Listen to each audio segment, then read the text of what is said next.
Un rapport étonnant révèle que le Paris Saint-Germain a proposé à Manchester City un échange impliquant Bernardo Silva, et la cible de premier ordre de Manchester United. West Ham a jeté son dévolu sur l'ancien joueur d'Arsenal, Younous Moussa, pour combler le vide laissé par Declan Rice. La star liée à Arsenal et à Chelsea, Vitor Roque, est parvenu à un accord sur son prochain déménagement à Barcelone. Le tout dans les potins de transfert de ce mercredi.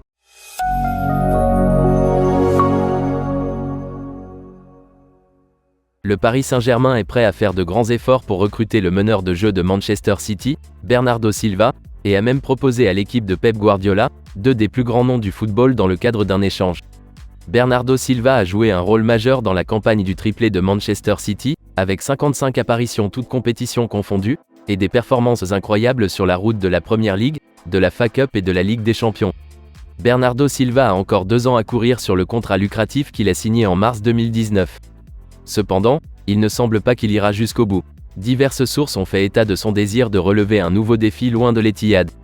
Après la victoire en finale de la Ligue des Champions, le milieu offensif est resté timide quant à son avenir, insistant sur le fait qu'il ne sait pas ce qui va se passer et déclarant aux fans « Nous verrons ». Si le Barcelone s'intéresse à Bernardo Silva, c'est le Paris Saint-Germain qui est en tête de liste pour le recruter. Le chef du Paris Saint-Germain, Luis Campos, entretient de bonnes relations avec Bernardo Silva, qu'il a fait signer à Monaco en janvier 2015. Lors de la récente célébration du triplé de Manchester City, Jack Grealish a été filmé en train de supplier Bernardo Silva de ne pas partir. Mais le Paris Saint-Germain pourrait briser le cœur de Jack Grealish en attirant l'international portugais avec une super offre. Le média français, Foot Mercato, affirme que le Paris Saint-Germain a tenté d'inciter Manchester City à vendre Bernardo Silva en proposant 2 noms importants pour un échange. Il s'agit du gardien de but italien Gianluigi Donnarumma, généralement considéré comme l'un des meilleurs stoppers au monde, et du milieu de terrain Marco Verratti, qui a été cité comme une cible de Manchester United. Le mois dernier, des rapports espagnols ont suggéré que l'entraîneur des Red Devils, Erik ten Hag, pourrait lancer une offre massive pour Marco Verratti après l'avoir identifié comme le partenaire idéal de Casemiro au milieu de terrain. Au lieu de cela, le 9 fois champion de Ligue 1 a été proposé à Manchester City, le rival local de Manchester United. Foot Mercato ajoute que Manchester City a répondu rapidement à l'offre d'échange du Paris Saint-Germain, avec un refus catégorique. Mais ce n'est pas la fin de la course au transfert, puisque Luis Campos va poursuivre les discussions avec ses homologues de Manchester City pour tenter de les convaincre d'accepter une vente.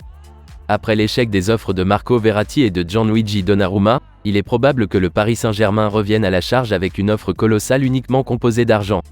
Il devrait avoir beaucoup d'argent à dépenser cet été après avoir mis la main sur l'attaquant Kylian Mbappé, qui ne prolongera pas son contrat avec le club au-delà de 2024, pour 200 millions d'euros.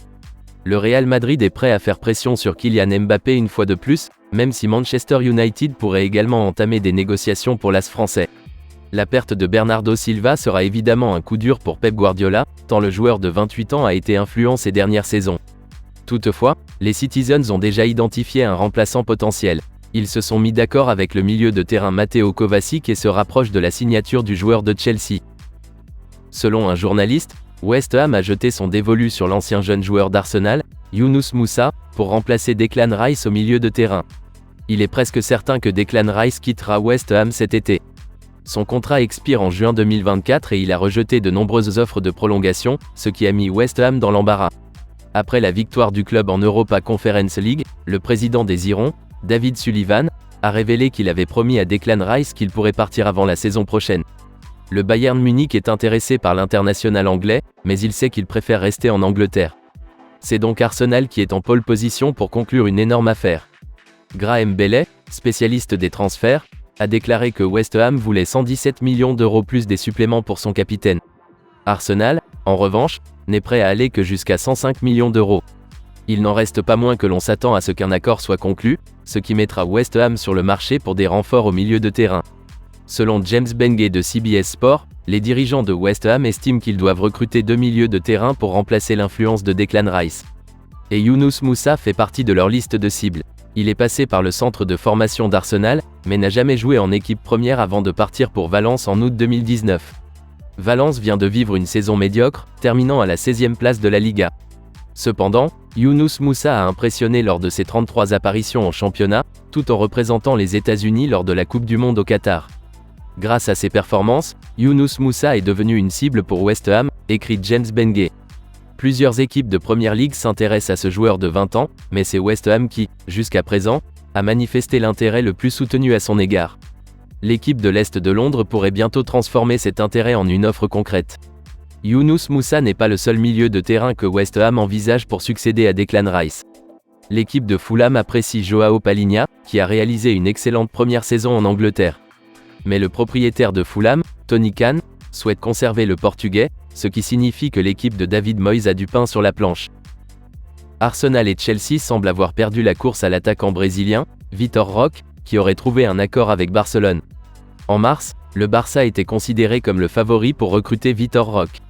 Cependant, le Barça n'a pas réussi à offrir à son club actuel, l'Atlético Paranaense, une somme d'argent suffisante pour que le club brésilien donne son accord à une sortie.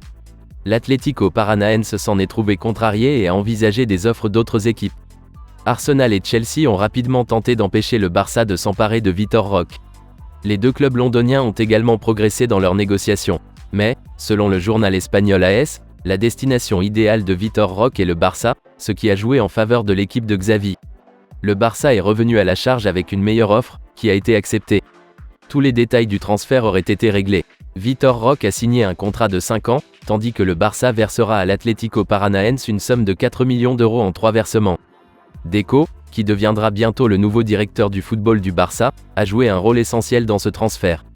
Sa connaissance du marché brésilien et sa relation avec l'agent de Vitor Roque, André Curie, sont deux des principales raisons pour lesquelles les Blaugrana ont pu réaliser cette opération.